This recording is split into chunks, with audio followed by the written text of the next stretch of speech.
Сәлеметсіңдер ме балалар? Бүгінгі біздің өтетін сабағымыз жазықтықтың және кеңістіктің фигуралары деп аталады. Жазықтықтың фигуралары бізде бірінші суретте орналасқан. Оған шеңбер, үшбұрыш, төртбұрыш жатса, кеңістіктегі фигуралар екінші қатарда орналасқан. Оларға бізде цилиндр, конус, пирамида, куб, тағы басқа жатады екен.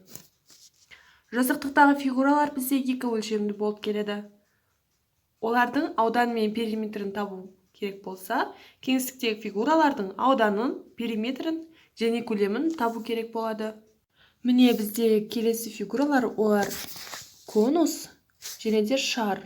Конус дегеніміз бұл тікбұрышты үшбұрыштың қабырғасы арқылы айналудан шыққан фигура. Конус табаны бұл шеңбер. Конус негізінде міне пирамидаға ұқсас болып келеді. Ол пирамидадан бір ерекшелігі, оның табаны шеңбер болып келеді, және де оның төбесі болады екен. Ал бізде келесі фигура, ол шар деп аталады. Шар бұл дөңгелектің диаметрі арқылы айналдырудан алынған фигура. Шардың беті сфера деп аталады. Шар мен сфераның центрі, радиусы және диаметрі бар. Шар міне өздеріңіз көріп тұрғандай дөңгелек пішінді болып келеді. Оны беті сфера деп аталады.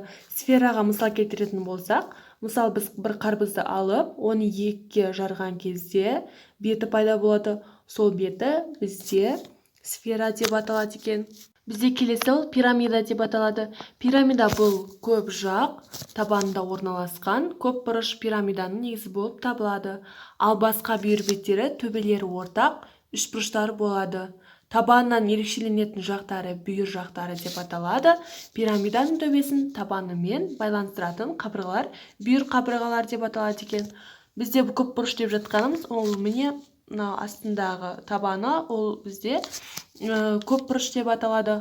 Ал оның бүйір беттері дегеніміз, ол міне төбесімен, міне бізде төбесімен табан байланыстыратын міне сызықтарды бүйір беттері деп атаймыз. Ал бүйір жақтары дегеніміз, ол міне барлық қабырғаларын, міне барлық сызықтарды байланыстыратын қабырғалардың барлығын біз бүйір жақтары деп атайды екенбіз. Ал бізде келесі фигура, ол цилиндр деп аталады. Цилиндр дегеніміз, бұл тікбұрыш бір қабырғасын айналу арқылы пайда болған фигура. Міне мына бұрыштан алған кезде, осылай дөңгелек сызып айналдырған кезде фигура пайда болады. Ол бізде цилиндр деп аталады. Тікбұрышты параллелепипед дегеніміз, барлық беті тік төртбұрыш болып табылатын көп жақ. Тікбұрышты параллелепипедте 8 төбесі, 6 жағы, 12 қыры болады екен.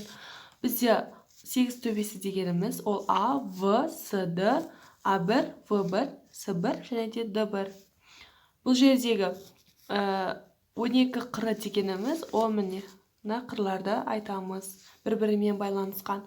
Текше дегеніміз, ол тура тікбұрышты параллелепипедке ұқсайды, бірақ олардың барлық төбесі мен қырлары бір-біріне өзара тең болып келеді екен.